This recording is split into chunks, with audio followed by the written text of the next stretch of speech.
आज का बाइबल का वचन उत्पत्ति का ग्रंथ अध्याय 13 वचन 2 और 5 से 18 और आज का सुसमाचार सन्मति के अनुसार अध्याय 7 वचन 6 से 14। उत्पत्ति का ग्रंथ अध्याय 13 वचन 2 और 5 से 18। अब्राम पशुओं और चांदी सोने से संपन्न था।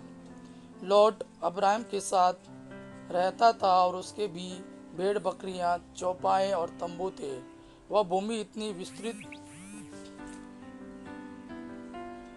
नहीं थी कि उससे दोनों का निर्वाह हो सके।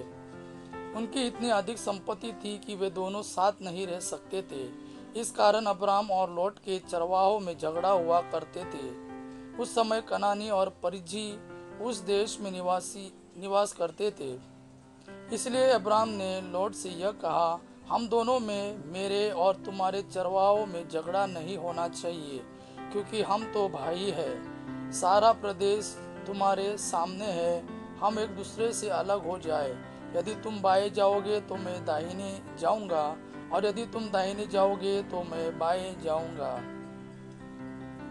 लॉट ने आंखें उठाकर देखा कि प्रभु की वाटिका तथा मिस्र देश के सदृश समस्त यर्दन नदी की घाटी सोर तक अच्छी तरह सिंची हुई है। उस समय तक प्रभु ने सोदोम और गोमारा का विनाश नहीं किया था। इसलिए लॉट ने यर्दन नदी की समस्त घाटी चुनी। वह पूर्व की ओर चला गया और इस प्रकार दोनों अलग हो गए। अब्राम कनान की भूमि में रह गया। लॉट घाटी के नगरों के बीच बस गया और उसने सोदोम के निकट अपने तंबू खड़े कर दिए। सोदोम के निवासी बहुत दुष्ट और प्रभु की दृष्टि में पापी थे।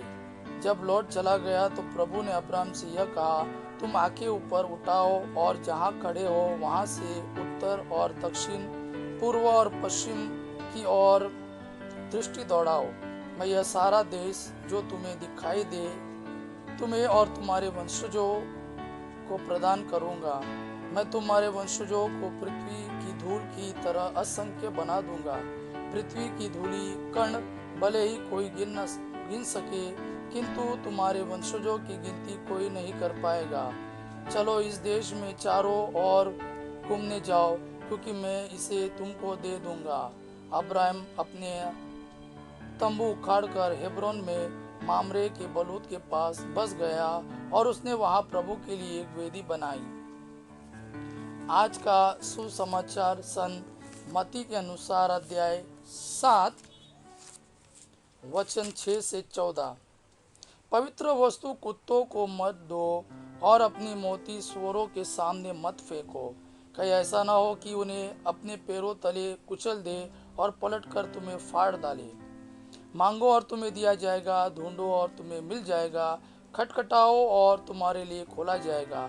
क्योंकि जो मांगता है उसे दिया जाता है, जो ढूंढता है उसे मिल जाता है, और जो खटखटाता है उसके लिए खोला जाता है। यदि तुम्हारा पुत्र तुमसे रोटी मांगे तो तुम में से ऐसा कौन है जो उसे पत्थर देगा, अथवा मछली मांगे तो उसे सांप देगा। बुरे होने पर भी यदि तुम लोग अपने बच्चों को सहज ही अच्छी चीज़ें देते हो, तो तुम्हारा स्वर्गीय पिता मांगने वालों को अच्छी चीज़ें क्यों नहीं देगा। दूसरों से अपने प्रति जैसा व्यवहार चाहते हो, तुम भी उनके प्रति वैसा ही किया करो। यही संहिता और नबियों की शिक्षा है। संकरे द्वार से प्रवेश करो। चौड़ा है वह फाटक और विस्तृत है वह मार्ग जो विनाश की ओर ले जाता है। उस पर चलने वालों की संख्या बड़ी है, किंतु संकरा है वह द्वार और संकीर्ण है वह मार्ग जो जीवन की ओर ले जाता है। जो उसे पाते हैं उनकी संख्या थोड़ी है। यह प्रभु का वाणी है। प्रभु को धन्यवाद। आबा पिता की महिमा और पुत्र यीशु का प्रेम आप पर सदा सर्वदा बना रहे। आमीन।